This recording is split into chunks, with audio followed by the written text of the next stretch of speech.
Hey folks, getting ready to install this metal rudder on my Hobie Pro Angler. The reason you go for a metal rudder, gives you crisper just turning radius and just more turning power in general. So we're going to take the plastic one off and put this one on there. So these two little plastic discs are really just spacers, and we're going to want them lined up right there. And rather than try to hold these in place while we assemble, we're gonna take the easy route and get some of that super glue on there. So I'll just go ahead and scooch some around in there. We'll stick it on there using the screwdriver to make sure it's aligned pretty good, and repeat process.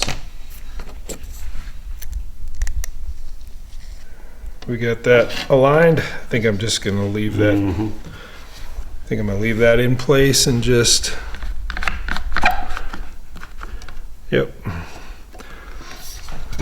Let that sit a few minutes. We're going to just put it over here. We'll jump right into the next step, which we need to access some hardware underneath there. So I'm going to remove this cover and the accessory I have on there for my torpedo.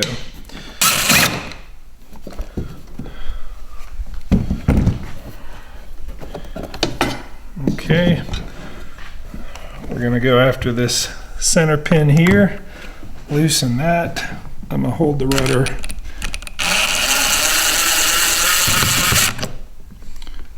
Set that aside there. So we're just lifting this up, and we got that pin. Might need to tap that out of place.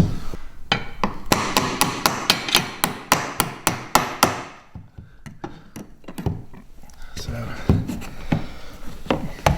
this one's seen some use, so we're working it off.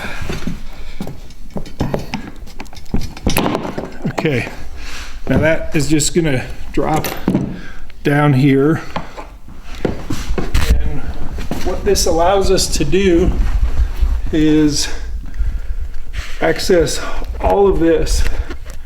We got a flat head screw and an opposing Phillips. So I think what makes the most sense, I'm going to untie this knot here and bring it topside to work on. All right, so I have an awl here that I'm using to just jam into that knot and just loosen it up from multiple angles. Just make sure that as you do this, your flesh is not on the other side, because if you slip, yeah, you don't want to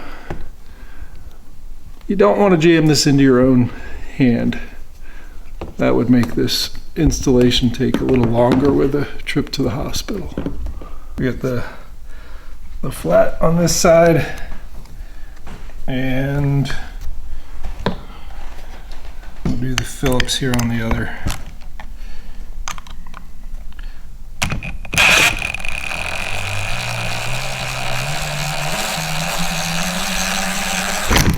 Okay, that's backed out. With the Phillips out and the flat still in there, this is all kind of spring loaded. I'm actually going to take my awl and push that out.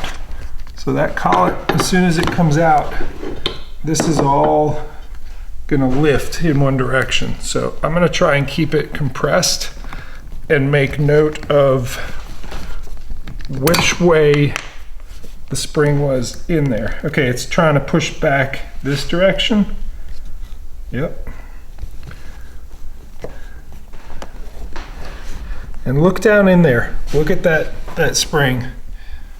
Look at how it's oriented. So all you're gonna do is take this off. We're gonna release our one that we worked on. try to keep it that same orientation. All right, so we have these side by side. One thing I do want to kind of point out, when you overlay them, you know, you get a little bit more length, a little more surface area with the Boonedox one. That helps with the turning radius. So this was the orientation it came out, like this. You want this one to come in the same way. So we're gonna go, unfortunately we've left this spring in place. We're gonna hook right in there, and we're gonna bring this down and slide it forward. And all we're looking to do is to align that hole with this little collet. Let's look through there, see how our alignment is coming. Not there, there. I'm starting to see it. So kind of scoot that around and get that in there. Okay. All right, I'm most of the way through. I think just for the sake of getting things started, we'll get that Phillips threaded so it's ready to go. I still have a little bit of that kicked out there, and I'm just pulling it towards me. Let me see if I can tap it. All right, I got that flush finally. I actually had to give it a little bit of an assistance here with the vice grips, kind of mashing it in. And at this point, I just need to hold the flathead on one side. I'll come back in with my driver. And this will be ready to go back underneath, and we'll put the we'll tie that knot back in place.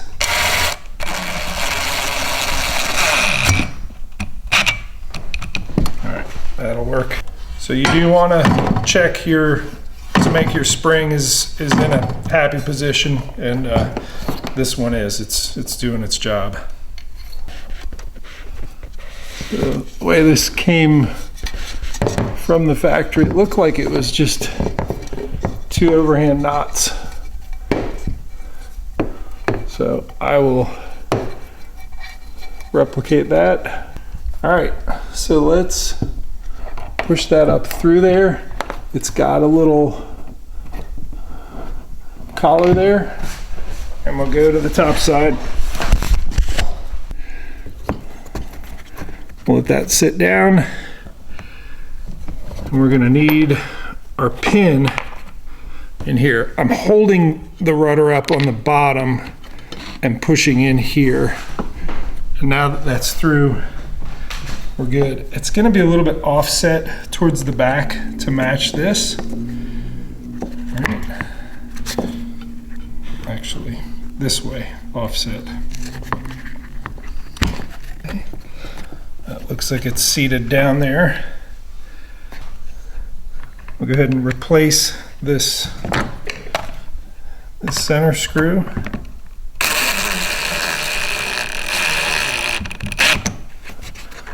Snug is good. And you know what? Before we put the cover on, let's just check and make sure that everything is working the way that it should. So. Yep, we've got good rotation there.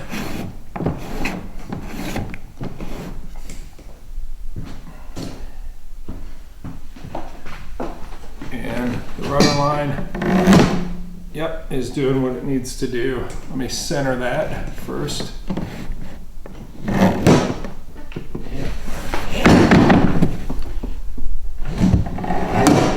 Yep, we're in good shape there. Everything's functioning the way it needs to. We can go ahead and cover this back up.